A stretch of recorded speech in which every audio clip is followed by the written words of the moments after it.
Hello and welcome to another exciting episode of the Movie Review Show. My name is Omobolawa Olawere and I will be your anchor on today's show. Today we are going to be talking about a biopic about one of the greatest entertainers of all time. Yes, I said it, Michael 2026. Let's get into it. So our story follows Michael from being a gifted child to being the leading man in the Jackson 5 to his journey of becoming the biggest entertainers of all time. We follow him on his journey of ambition, pressure, family dynamics, this and that and all that. All he did to become Michael Jackson. Let's get into it, guys. Spread love, joy, and peace. That is what I want the world to feel.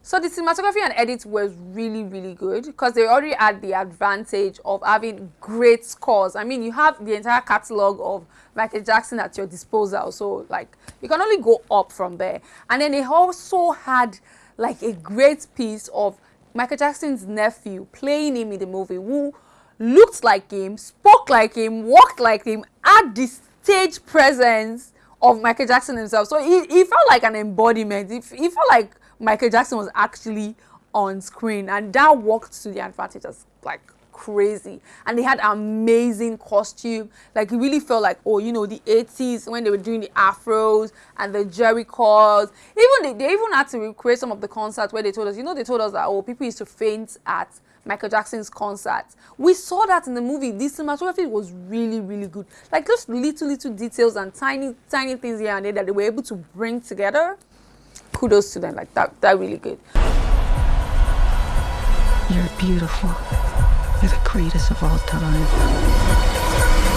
Now let's move on to the standout characters and standout scenes. Of course, I already spoke about my standout character. Jafar Jackson was it. And it is so hard to believe that this was his breakout role, because he was acting as if his rent was due. Like the landlord was at his door telling him that if you don't kill this role, you don't get any other roles in Hollywood. Because he was acting like, I don't know, maybe he spent a lot of time with his uncle when he was a kid, or maybe he saw a lot of videos of his uncle, but he was really acting his arts off. Like he was really, like he felt like he was speaking like him, walking like him, just being, the Michael Jackson when he was alive was this shy, timid person.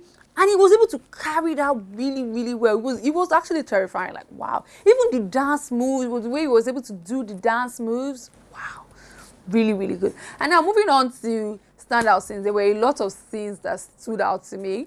The scene with Michael Jackson and his father, the person that played the character, Joseph Jackson and Michael Jackson, where we really saw the way Michael grew up, his childhood, his father, being that really harsh and traumatizing figure. Michael Jackson's scene where his hair, some part of his hair burnt off. But the one that was really iconic to me was the one where he was in the pool. Michael Jackson's character was in the pool, and his brother was by the side of the pool, and they were asking him that, what was he doing? What are you doing? And he was like, oh, I'm waiting to receive inspiration from the Most High. And they're like, oh, really? Yes, he said, if he's not here to receive it, God is going to give them to Prince. And I thought that was really funny. Because we've heard rumors about that, but seeing it in the show was really funny. Ready whenever you are, Michael. Do you know what I'm after? You want to be the biggest star in the world. And now moving on to pros and cons of this movie. I already told you what worked for this movie. They had great scores. I mean, the catalog of Michael Jackson, of course. Great scores, great acting. Like everybody pulled, no overacting, no underacting. Everybody, even the supporting cast, were like just they delivered just exactly what they were supposed to deliver. Like the director really did an amazing job. Like everybody just came and they did what they were supposed to do. Everybody acted, and at some point it felt like we were watching a documentary because the acting was just too good. Even Nia Long's character, like the way she played the mother was just so like understated, just the right way. It was really good. The acting was great. The costumes, the sets, the little details that they were supposed to focus on, they did that. Like everything came up just perfect. Now let's move on to cons. What did not work in this movie.